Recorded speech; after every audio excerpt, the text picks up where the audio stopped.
Iye do ne waire. Waya bebe ne rekai. Tuagerima, ijima. Tuwi pe waya fe. Waya bebe ne rekai. Wadomo. Waga weme. Iwe do ni mamula diana.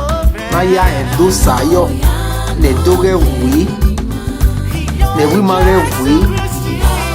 Nam yo bele ne emonite kaya wedo sayo la owo weri pia bono geli bebe amana pia ekene neboti subscribe ngba kege ni maya mu kwetara na dia we ga pa so kawo be mano ga kamie amana na ya wedo sayo uga me bude no ari ni ma ma me gbo kia ni bude ni Ugame we mama we say mama gbobo kiane ni maya ve ki maya we eni we me do sayo wa ve gode mama maya wo e ba ho e wo sayo me no be gu wa gwana nene do be ba be ye wo ifo muda aiwe una sefo ahin ba mi weta be me ba mi e do weta me ba mi na sa me ba wo me lo de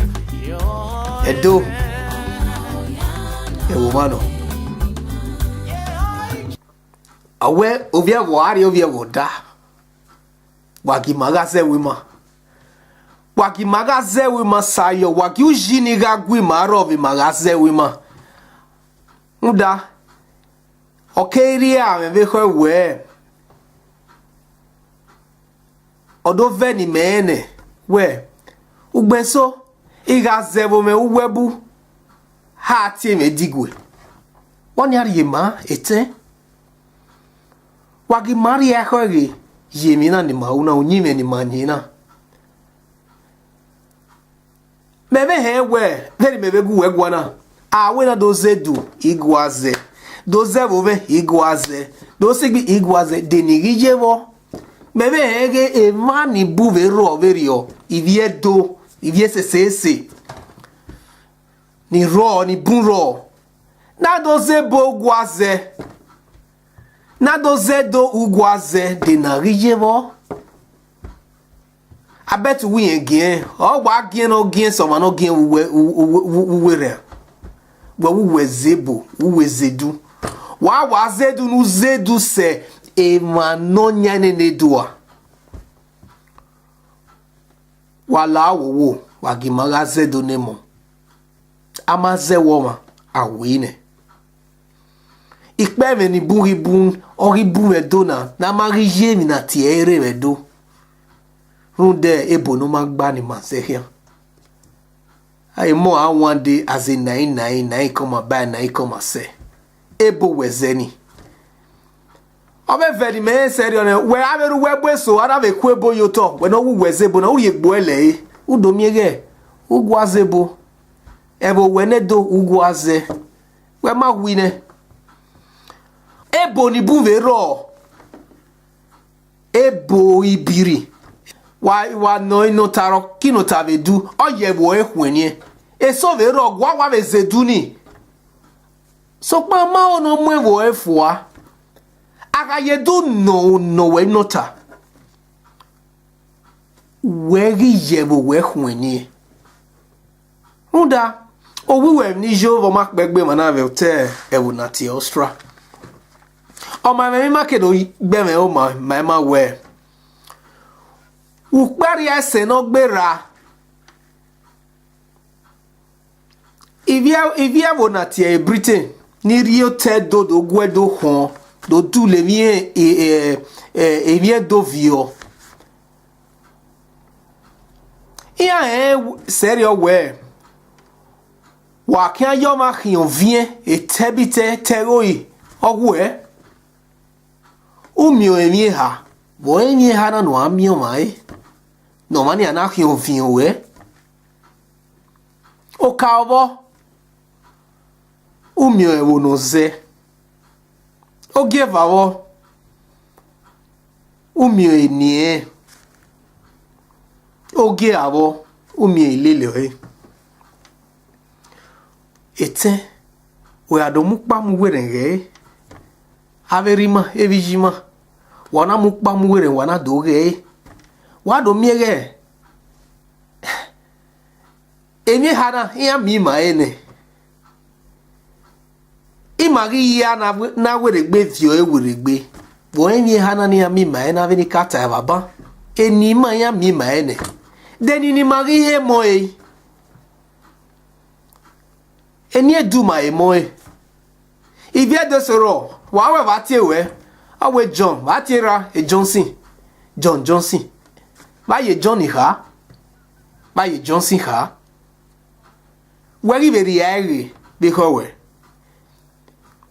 we ga ba mi ebo no hwenye ni edo oni rie ma we eni esi no so pa ebo ro pa ro no hwenye ni edo vai na mi ewe edo ri hwenye ni ebo uga be ne me so we a nebo mi ke na e ba tie so pa no e ano we no tapa inota no ka bo ri ame be ho o ewe ebo akia he ni via iya no du we ne ma ne kwiga e ba tie ni a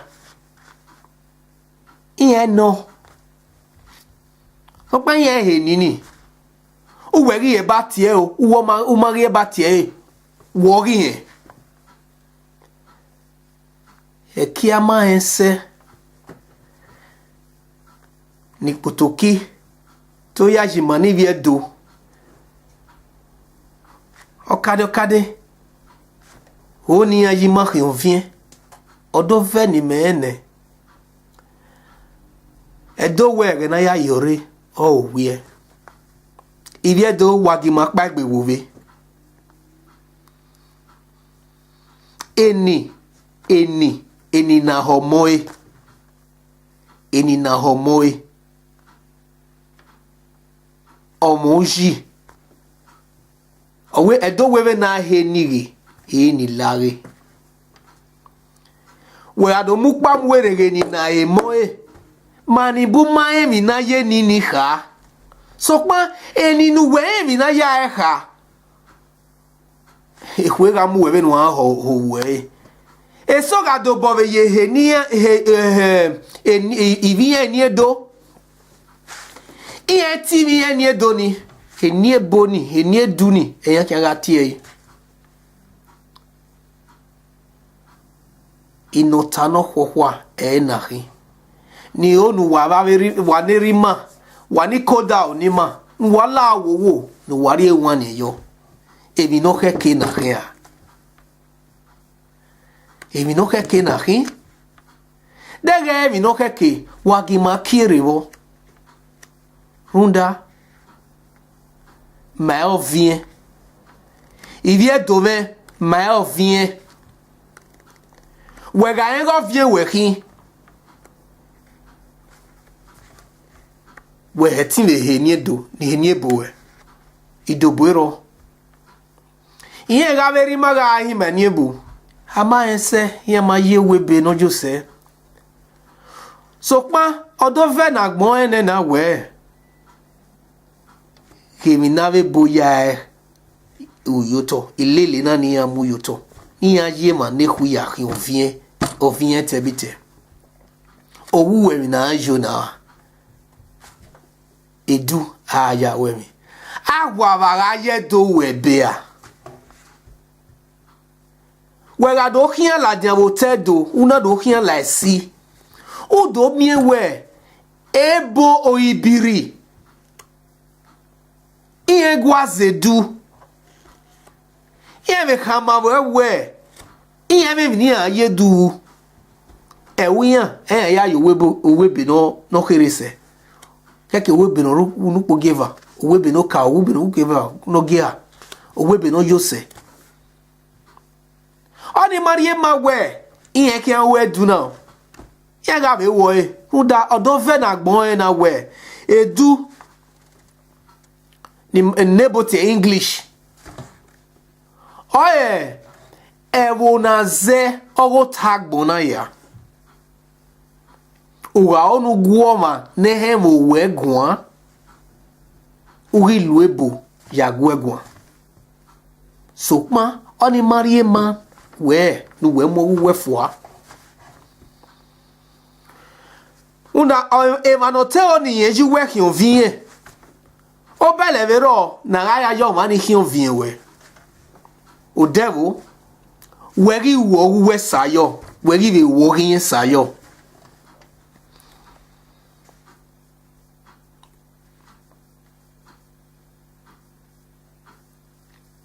Ibie dove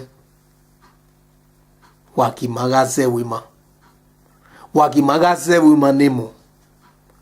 O devil usima ebo ni maze magba. Ebo no nazene mona magba. E mona gave do iya gave wanre ne visho wiwe no yose. Iya do miere bon wezeni ya magba. Iya ri kirebo. Iya ri do we no masoni. De bon wez no magba ni wezeni ya. Iya file ya kwa. Again we aya manye we uso bergo rieke. Uji ou emon we biele uji yan revient. Il y a domaine waire. Waki makire wo. IBUDE. Eirire. Nebutie. Common sense. Waki magamo e. Waki magamo e. Magamo e. O demata. Haki ayaji.